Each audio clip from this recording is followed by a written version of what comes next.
Bien, y 54, ¿vamos allá entonces? Venga, vamos allá. Acuérdate, G7 en H5 para la asistencia, ¿eh? Y vamos a la siguiente de las horas, la N11, en la cual empieza con la importante cuestión 6.6, apartado A, en la cual lo que vamos a intentar es dar sustento teórico a aquello que dijimos a lo que dijimos el día de la el día de Householder. Dijimos, las transformaciones de Householder cuestan el doble, pero no empeoran el número de condición del sistema. Y todavía no hemos dicho, bueno, en la práctica sí lo dijimos, ¿no? En la M1 dijimos cuánto era, por adelantar lo de hoy, el número de condición de un sistema del problema de resolver un sistema de ecuaciones lineal. Pues vamos a la cuestión, hemos dicho, 6.6a. Vamos a empezar comentando la notación a utilizar. Un poquito más para allá.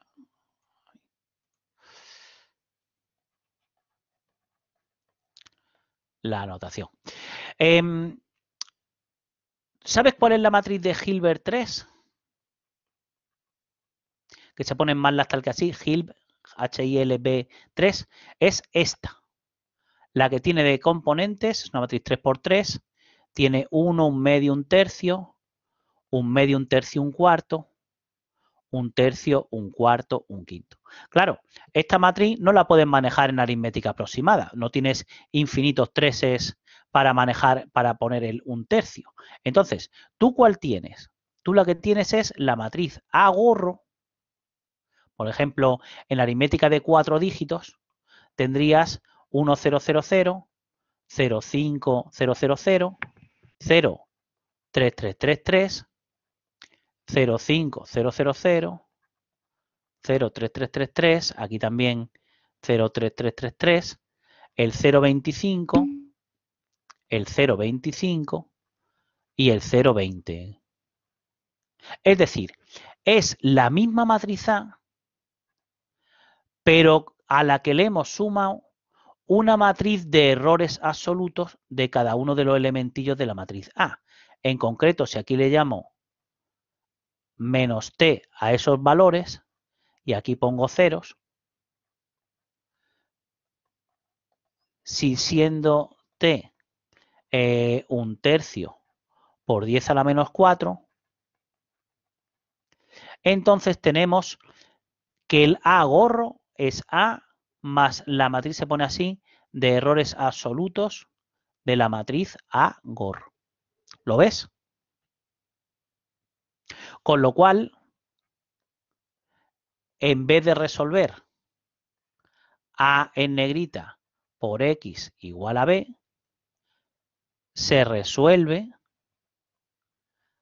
A gorro de vector de términos independientes B gorro, porque el B gorro, igual que la matriz A, tiene una matriz de errores absolutos, pues el B gorro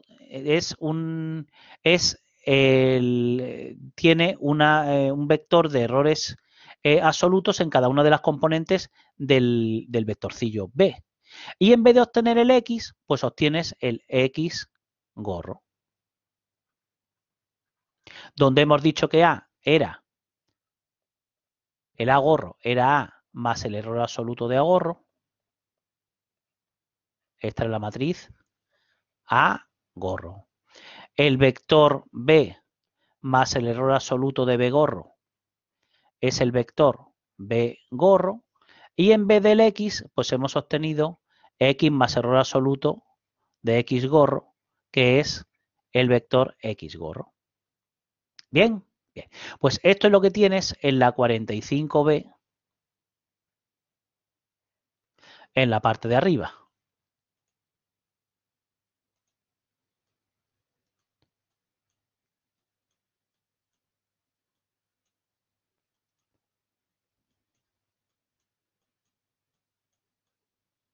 La 45A en la parte de arriba.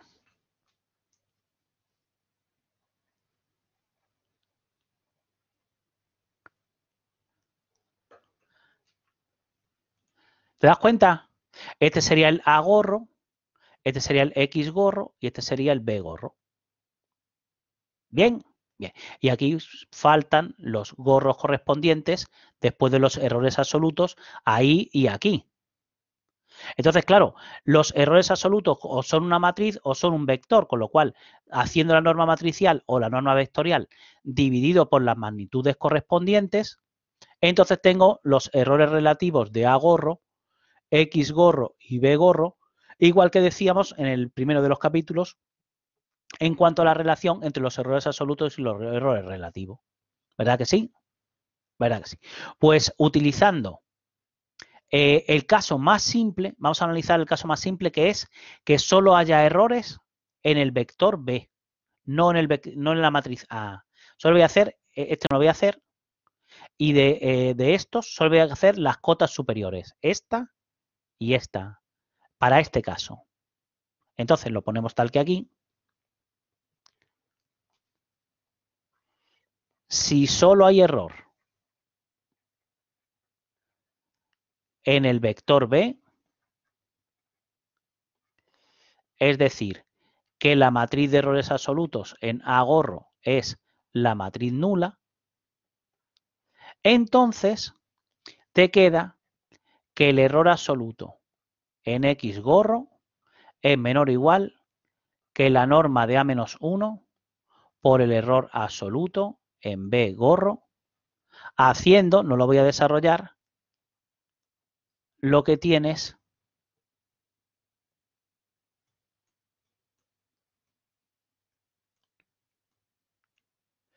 en la 52B en la parte de abajo.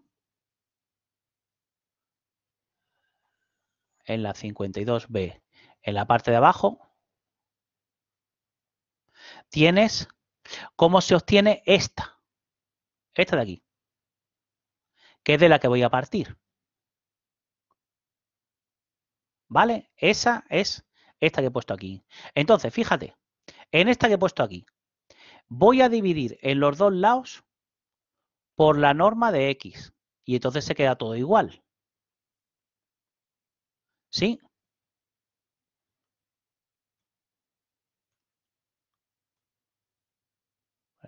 Ahí mejor. Y voy a multiplicar y a dividir por la norma de A en los dos lados y se queda todo igual. ¿Sí? Sí. Pues fíjate, aquí lo que me queda es, a toda esta magnitud, es lo que calculas en MATLAB con la orden COND. El número de condición de la matriz A es eso. Ahora veremos por qué a eso le llamamos número de condición y se denota con la letra griega kappa, o ahí en las transparencias, para que se viera mejor, he puesto la K mayúscula. ¿Vale? Pero que depende de la norma que uses. Si aquí usas la norma 2, pues esto sería kappa sub 2.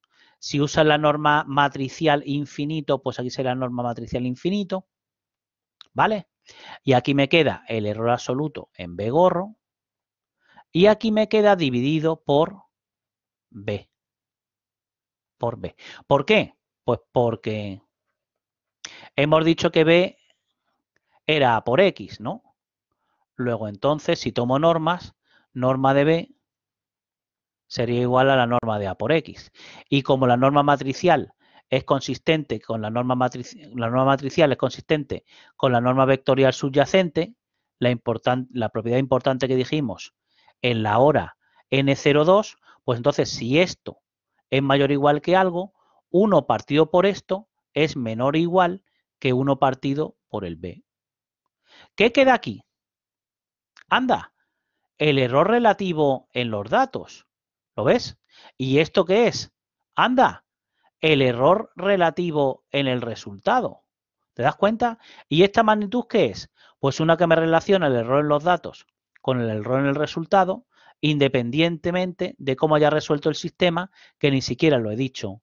Por eso a esto se le llama número de condición del problema.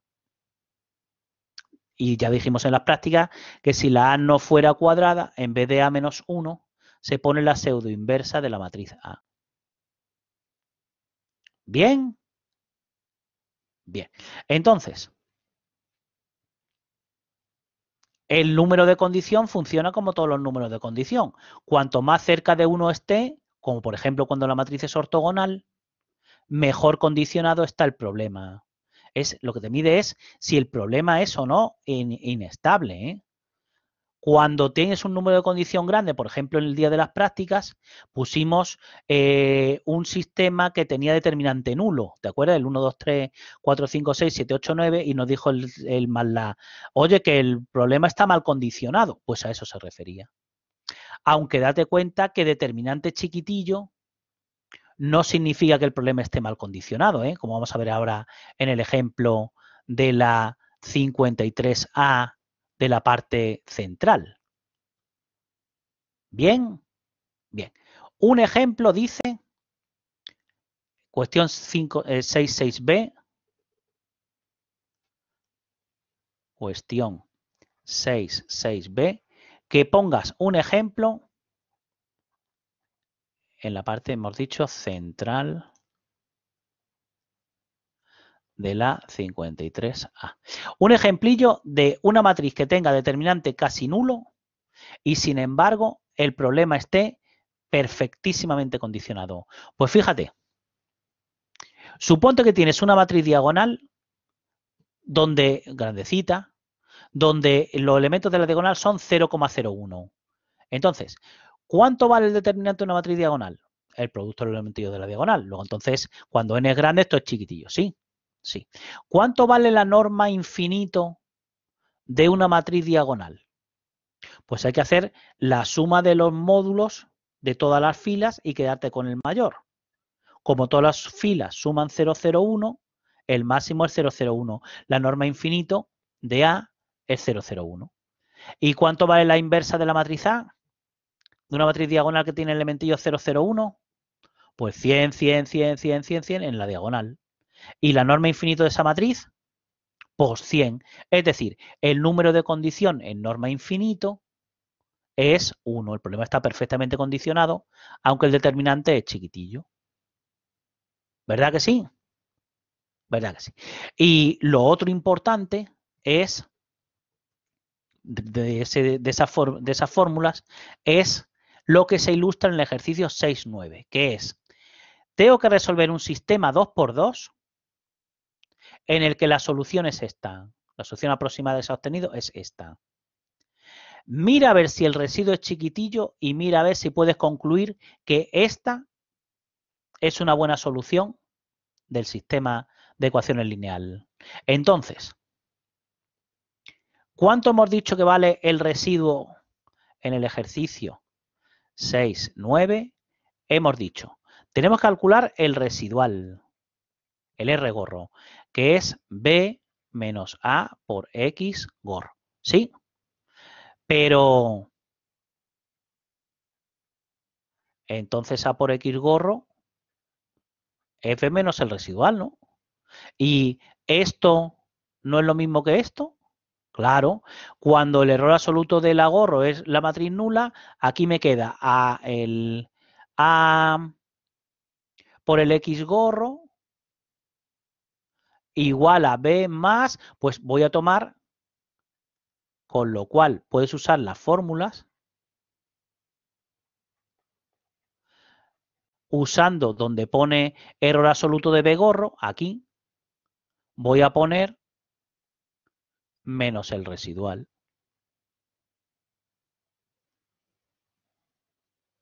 ¿Vale? Y voy a utilizar la norma infinito. Voy a calcular la norma infinito del residual, voy a calcular la norma infinito de B, el número de condiciones norma infinito y a ver qué error tengo en la solución en norma infinito. Pues el R gorro, que es B menos A por X gorro, es, fíjate, este de aquí. ¿Cuánto vale el norma infinito? 10 a la menos 8. Luego el error absoluto en B gorro es 10 a la menos 8. Ya tengo este. ¿Cuánto vale la norma infinito de B? Como B era este, la norma infinito de este vector es 0,8642. ¿Sí? Ya tengo la norma infinito de B gorro partido por el B gorro, ya tengo el error relativo en los datos. Este de aquí. Y es chiquitillo. Fíjate, era pues el error absoluto en B gorro era 10 a la menos 8 y partido por esto. Este es chiquitillo, ¿sí? Pero es que el número de condición, ¿cuánto vale? Fíjate, la norma infinito de este es la suma de los módulos de la primera fila o la suma de los módulos de la segunda fila. ¿Cuál es más grande? Pues la de la primera fila. La norma infinito de la matriz A es aproximadamente 2, 16, 17. Y incluso como la matriz A es 2 por 2, me voy a permitir el lujo de calcular la inversa de la matriz A. ¿Cuánto suma más, la primera fila o la segunda de la inversa? En módulo, ¿eh? Pues sería la suma de los módulos de la segunda fila, pero ha multiplicado por 10, por 10 elevado a 8. Es decir, el número de condición de la matriz A es 3,3 por 10 elevado a 8. ¿Lo ves? Con lo cual, si este es 3,3 por 10 elevado a 8, aunque este sea chiquitillo, el error relativo en el resultado me va a quedar enorme. ¿Cuánto queda? El error relativo en el resultado ha quedado casi 3,8. ¿Ves? La cota de error relativo, el delta de X gorro, es 3,8. Este ha quedado aproximadamente 3,8. Luego, si la cota de error relativo es 3,8, ¿cuántos dígitos significativos redondeados correctos tiene esto? ¿Eso cómo se hacía? Venga, que te has estudiado el capítulo 1. Impones que sea menor o igual que 1/2 por 10 elevado a 1 menos i, o sea, 5 por 10 a la menos i. ¿Y cuánto vale i? 0. 0. Es decir, aunque esta solución tiene un residual chiquitillo, está lejísimos de la solución. Fíjate, tú decías que la solución era esta y sin embargo la solución auténtica era 2 menos 2. ¿Lo ves? ¿Y ves entonces para qué sirve todo esto? Perfecto, perfecto. Oye, y otra cosa. Dice también el ejercicio que analices la estabilidad del método. Pues, además, si tú coges menos el residual y lo divides por la norma de A multiplicado por la norma de X gorro, o sea, esto de aquí, lo dentro, se llama residual relativo de Wilkinson. Y es un error regresivo, por eso lo contamos en el capítulo 1, y que te medía la estabilidad del método. Es decir, si quieres comparar dos métodos de resolución de sistemas de ecuaciones lineales, calculas el error regresivo y miras a ver cuál tiene menos error regresivo. Ese será mejor método. ¿Vale? ¿No te acuerdas que dijimos en el capítulo 1? Error regresivo. Sería la norma del residual relativo de Wilkinson. Pues error regresivo multiplicado por número de condición, aproximadamente el error progresivo. Pues ahí lo tienes. ¿Vale? ¿Entendido entonces también toda esta parte? ¿Sí? Venga, ¿alguna duda antes de pasar a la interpolación? Que con esto se acaban los sistemas de ecuaciones lineales. Lo que llevas para el parcial, por decirlo así, de la parte de numérico. ¿Vale? ¿No hay duda? ¿Pasamos entonces a la interpolación? Pasamos a la interpolación. Interpolación, aproximación, derivación, lo que nos queda ya es muchísimo más fácil, ¿eh? Que el numérico es decreciente. Y la estadística creciente, claro. Vamos a ver. Vamos a ponerlo tal que aquí. Grandecito. En el problema de interpolación, vamos a poner esquema, se trata de lo siguiente. En tu campo de interés en la ingeniería en telecomunicaciones, tú suponte que has muestreado una cierta señal con un periodo de muestreo no uniforme y sabes que para un cierto x sub 0, aquí tu señal, este valor lo conoces, f de x sub 0, que en x sub 1 tu señal vale f de x sub 1. El periodo de muestreo hemos dicho no tiene por qué ser uniforme, el x sub 2 puede estar aquí, ¿eh? ¿Vale? Y así muestreas hasta un cierto nodo x sub n, donde también conoces lo que vale f de x sub n. Todos estos puntos los conoces. Tu señal como ingeniero en telecomunicaciones o ingeniera que vas a ser en breve, pues suelen ser señales con cambios muy bruscos. Suponte tu señal viene tal que así y lo único que conoces es lo que hace en esos puntos. ¿Bien? Bien. Pues de lo que se trata en el problema de interpolación es, si esta es la gráfica de la f de x, es encontrar una función suave que coincida con los valores que conoces en los nodos. Esta sería la función interpolante, se llama phi de x, por ejemplo, un polinomio de grado a lo sumo n. ¿Vale? Y se tiene que dar, por supuesto, las condiciones de interpolación. De interpolación, que son que phi en x0 coincida con f en x0, que phi en x1 coincida con f en x1 y que phi en xn coincida con f de xn. Todas esas son las condiciones de interpolación. Bien, ¿y para qué sirve la interpolación? Pues para cuando tú tengas un valor alfa, que es un numerillo, y no sepas lo que vale tu función f en ese punto alfa, lo puedas aproximar por lo que valga phi en alfa. ¿Lo ves? Entonces, aquí lo que he hecho es intentar exagerar el error de interpolación. Tú estás aproximando este valor, f en alfa, por este, ¿eh? Entonces, el error de interpolación, que denotaremos tal que así, es sub n en alfa, es la diferencia entre f de alfa y el phi de alfa. O si usas el polinomio, pues el p sub n en alfa. Esto es el error de interpolación. Error de interpolación. Y queremos que sea chiquitillo, claro. Vale, ¿se ve lo que vamos a hacer? Perfecto. Ahora lo que podemos aprovechar es, claro, la notación que hemos estado utilizando en la parte de estadística no es baladí, es decir, es que la phi de x es una combinación lineal de un conjunto de funciones básicas que ya conoce, que este viene dado, el phi sub 0, el phi sub 1, el phi sub n, y lo que tienes es que determinar quiénes son los coeficientillos a sub 0, a sub 1, a sub n. Entonces, la primera condición de interpolación, hemos dicho que era que phi en x0 coincida con f en x0. ¿Y eso qué es? ¿Qué vale phi en x0? Pues aquí donde pone x pongo x0, que sería todo esto por el vector de incógnitas igual a f de x0. ¿Lo ves?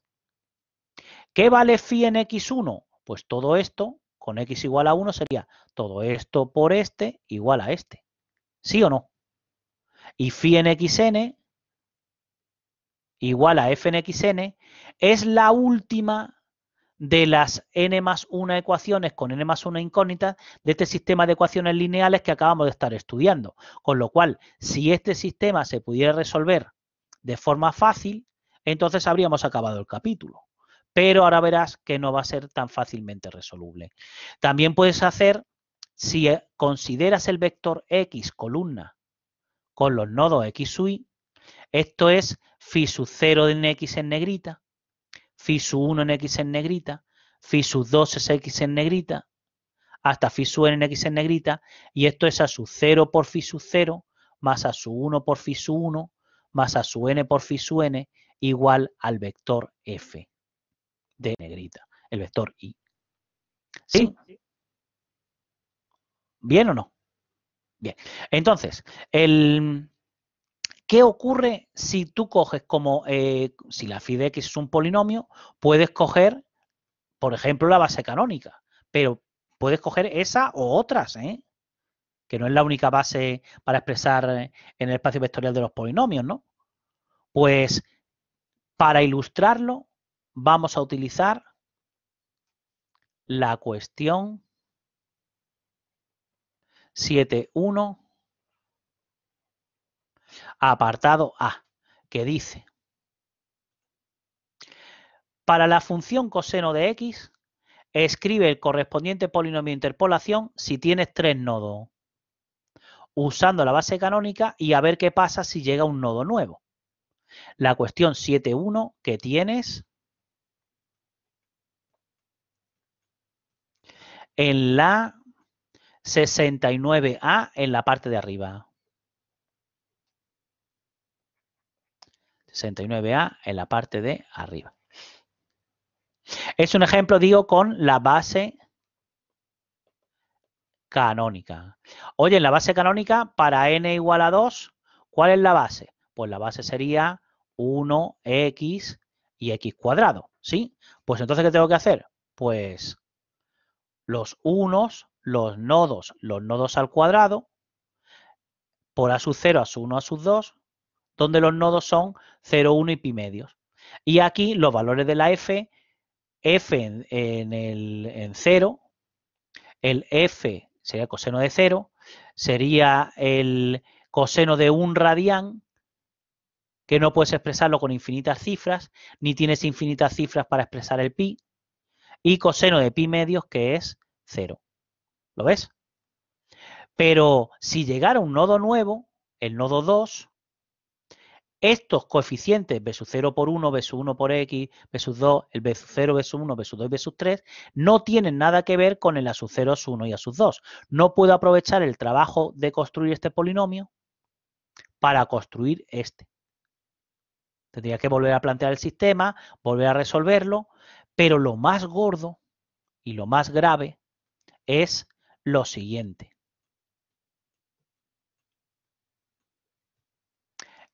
En el caso de la base canónica nos ha quedado la matriz de Van der Monde, ¿verdad? Esa que estuvimos ilustrando en el aprendizaje del MATLAB, ¿te acuerdas? Los unos, los nodos al cuadrado. Sí, tiene determinante distinto de 0 si los nodos son todos distintos, pero ¿sabes cuánto vale el número de condición de la matriz de Van der Monde? Es lo que te piden en la cuestión 7.2, apartado A. Calcula el número de condición del problema de resolver el sistema de ecuaciones lineales correspondiente a interpolar con los nodos 1, 2, 3, 4, 5, 6, 7, 8, 9 en la base canónica.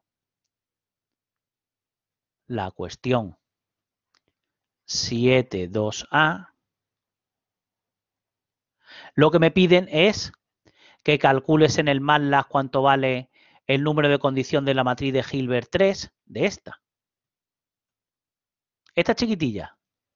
Pues esta chiquitilla ya tiene de número de condición unos 524. Y la que te piden en el ejercicio es flip LR de Van der de 1,9. ¿A que no sabes cuánto vale? Aproximadamente 4 por 10 elevado a 10. Y si tuvieras que resolver un sistema en el que la matriz es Hilbert 9, ¿a que no sabes cuánto vale el número de condición? 5 por 10 elevado a 11. Claro, lo que pasa es que como ya has oído la hora anterior, ya sabes que resolver un sistema con esos números de condición no te pueden dar un buen valor de los coeficientes cuando tú cometas un pequeño error de redondeo a la hora de representar el coseno de 1 o a la hora de representar el valor de pi. Que los coeficientes estos, a sub 0, a sub 1 y a sub 2, con los coeficientes auténticos van a estar muy lejos. ¿Vale? Por eso es por lo que hay que cambiar de base. Y en vez de utilizar la base canónica, pues se buscan otras bases, por ejemplo, la base de Lagrange. Vamos con la base de Lagrange. ¿Alguna duda con respecto a la base canónica?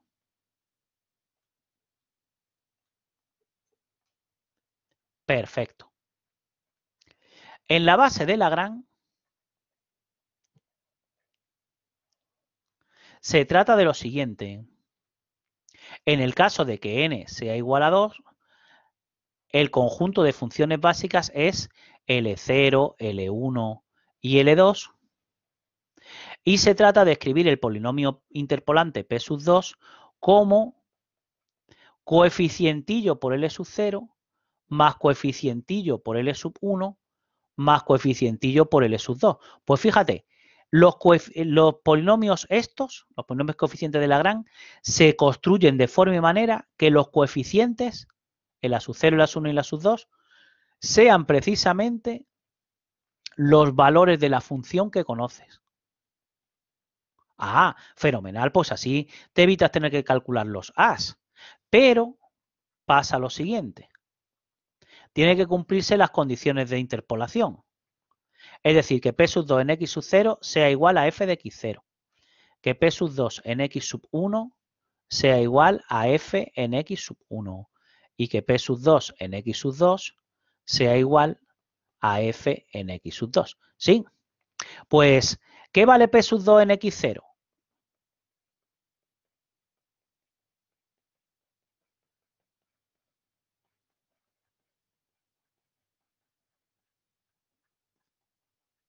¿Qué vale P sub 2 en X sub 1?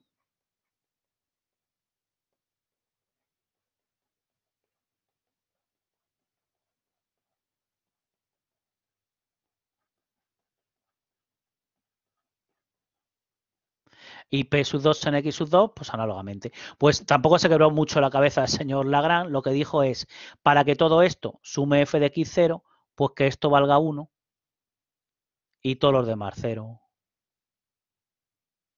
Y que para que todo esto valga F de X1, que L sub K en X sub K valga 1 y que L sub K en X sub I valga 0 si I es distinto de K. ¿Lo ves?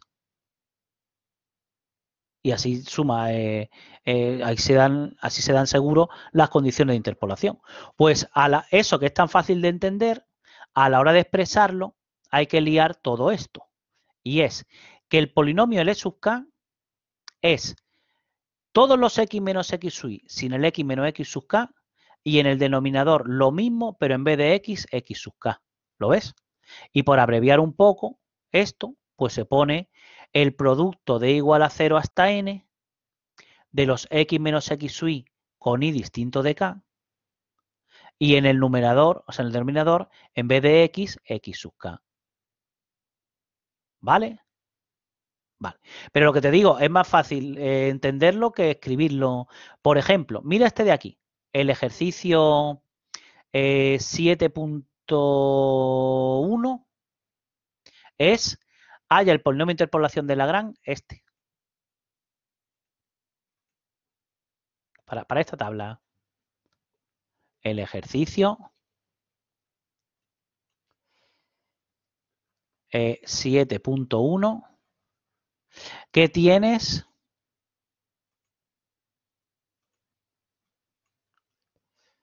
en la 67A en la parte de arriba. 67A en la parte de arriba. Pues fíjate, me han dicho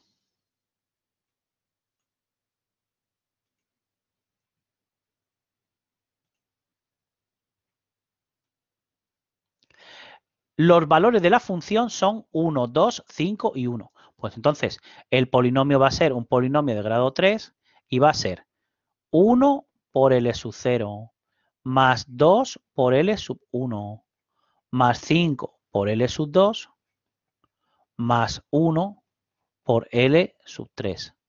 Donde, por ejemplo, el L sub 2, este de aquí, tengo que hacer todos los x menos x sub i, salvo el 2, x menos 0, x menos 1, y x menos 3. Y en el denominador, en vez de x, pues el x sub k. Este es el k. Este es el n. Entonces sería 2 menos 0, 2 menos 1 y 2 menos 3. ¿Lo ves? Es que es así de simple. Ahí, una vez que calculas el L sub 2, pues el L0, el L1 y el L3 los tienes hechos, L0, L1 y L3 y el polinomio. ¿Vale? Vale. Oye, y otra cosa que te preguntan en concreto en la cuestión 7.2 apartado B. ¿Cuál es el coeficientillo de x elevado a n en el polinomio p sub n cuando se usa la base de Lagrange? Vamos a hacerlo por partes para que lo veas. La cuestión 7.2 apartado A. Vamos a hacer primero el coeficiente de x elevado a n, o sea, de x cubo, en el polinomio L sub 2. ¿Quién es? Pues como en el numerador, al desarrollar el numerador me va a quedar x cubo, no, menos, pues sería 1 partido por todo esto. ¿Lo ves o no? Que el coeficiente de x cubo en el polinomio L sub 2 es 1 partido por el producto de igual a 0 hasta n, hasta 3, con i distinto de k, de xk menos x sub i. ¿Y cuál es el coeficiente de x cubo en esto? En 5L sub 2. Pues simplemente tendré que multiplicar por el f de xk, ¿no? Por el f de x2, por el 5 este. ¿Sí? ¿Y cuál es el coeficiente de x elevado a n?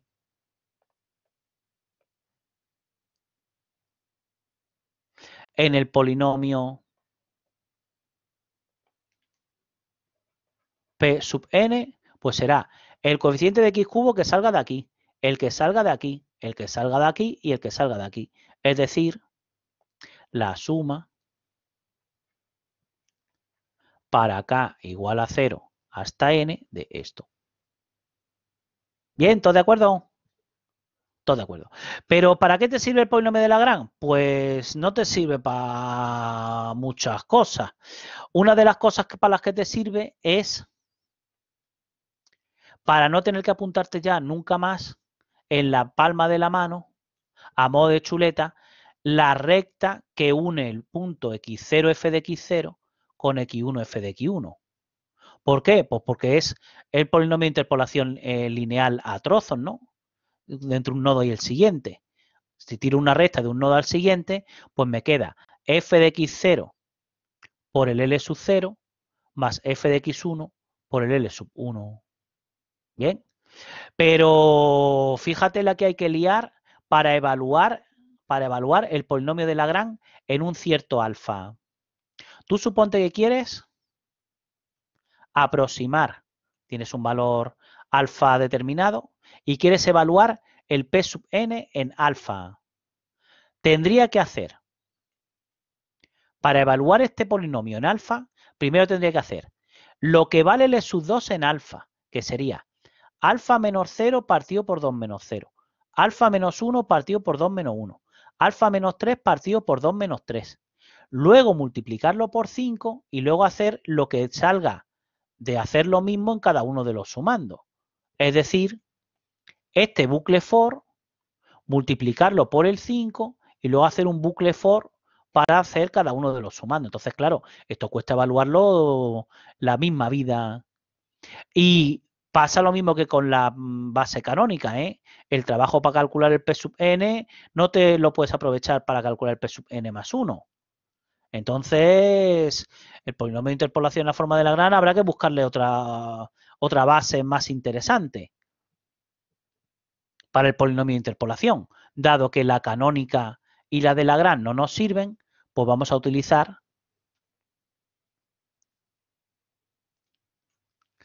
la base de Newton. En la base de Newton, para n igual a 2, lo que se utiliza es la W es por Newton, W0 W1 y W2 son respectivamente el phi sub 0, el phi sub 1 y el phi sub 2. Pues son 1 x0, x menos x0 por x menos x1. Esa es la base de Newton. Y lo que quería que vieras es cuánto vale la derivada de W3, que es lo que te piden en el ejercicio 7.3, que tienes en la parte del medio de la 67A. En la parte del medio de la 67A, aquí, ¿ves? El W3, el subíndice indica cuántos factores tienes. El W3, como el W2 tiene 2 factores, el W3 sería x menos x0 por x menos x1 por x menos x2. Pues fíjate, la derivada de esto es x menos x0 por x menos x1 más x menos x0 por x menos x2 más x menos x1 por x menos x2, que hasta se ha salido del borde, ¿lo ves? Entonces, como tú a la hora de evaluar un W en un alfa no sea uno de los nodos X sub Y, vas a tener mogollón de sumandos. ¿Lo ves? Eso es lo que quería que vieras en el ejercicio ese, el que luego se puede utilizar para escribir de otra forma el polinomio interpolante, el polinomio coeficiente de Lagrange, no era lo más relevante. Lo que quería que vieras era que esa derivada hay que evaluarla en un alfa y eso no es un número de sumando fácil si el alfa no es uno de los nodos X sub Y. Y otra de las cosas que quería que vieras hoy es cómo el importante teorema este. No voy a dar la demostración, simplemente voy a escribir lo que te preguntan en los exámenes, que es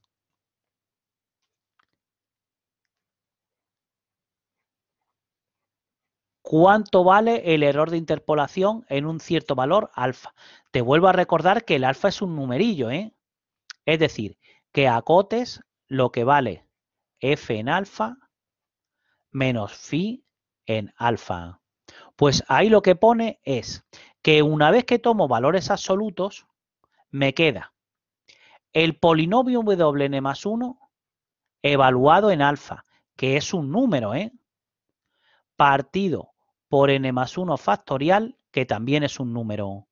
Y lo único que tengo que hacer es acotar el valor absoluto de la derivada de n más 1 en un punto chi, sabiendo que el chi está entre el nodo más chiquitillo y el nodo más grande. Eso es lo que pone ahí. ¿Lo ves? Una vez que tomes valores absolutos y particularices en alfa, aquí te queda valor absoluto de alfa menos x0, alfa menos x1, alfa menos xn, o sea, wn más 1 en el punto alfa, en valor absoluto, todo esto es un número. ¿Sí? Partido por el n más 1 factorial. Y lo que tienes es que calcular el máximo de esa derivada en valor absoluto. ¿Vale? Por eso pone, su uso práctico se restringe a funciones cuyas derivadas tengan cotas conocidas. Oye, ¿y esa forma del error no te suena de cálculo? En el polinomio de Taylor se ponía una cosa parecida, ¿no?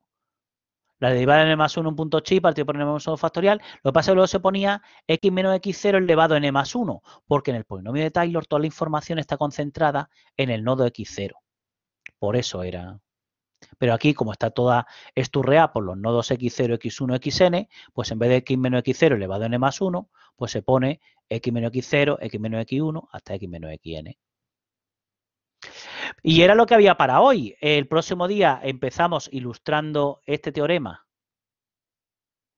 este resultado, con un polinomio de grado 1, es decir, con una interpolación lineal a trozos entre un nodo y el siguiente. Y era lo que traíamos para hoy. A ver, ¿alguna duda? ¿Algo que te inquiete? ¿Algo que no te deje dormir? ¿Está entonces? y 39. Pablo, tiene una preguntilla. Venga, a ver, ¿Tienes tutoría los jueves por la mañana? por supuestísimo, Pues te voy a pedir por un correo supuestísimo. electrónico. Pero no hay que pedirla, es te presentas en te Entonces, presentas y, directamente, ¿este mismo enlace? a ver, en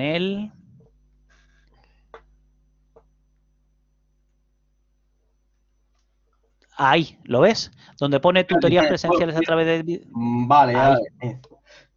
Eso viene, Y yo, ve para arriba que lo vea la cabecera. Esta eh, página que tiene. es en la general, O de general, vale. ahí. Ahí se pone el enlace a la videollamada si hay varios y si es necesario, claro. Oye, y otra cosa, que nos vemos mañana, ¿eh? Que mañana es la práctica N1 más N2, ¿eh? Vamos, en concreto, mañana es 7 del 4, a las 19:40 nos vemos para la práctica para teclear la N1, ¿eh? Bien, y observa que ¿A qué el, hora que has el dicho, parcial Pablo? Perdón. en H6 a las 19:40, en Vale. H6, tanto G7 como G2. Y a G1 se la cuento en horario H4, si te viene mejor. A las 4:20 para H4 y a las 19:40 para G2 y G7. Y acuérdate que el parcial es aquí, ¿eh? No, no aquí, ¿eh? Vale, vamos a ir a por ello y vamos a conseguirlo. Venga, claro que sí. ¿Alguna dudilla más? ¿Cortamos?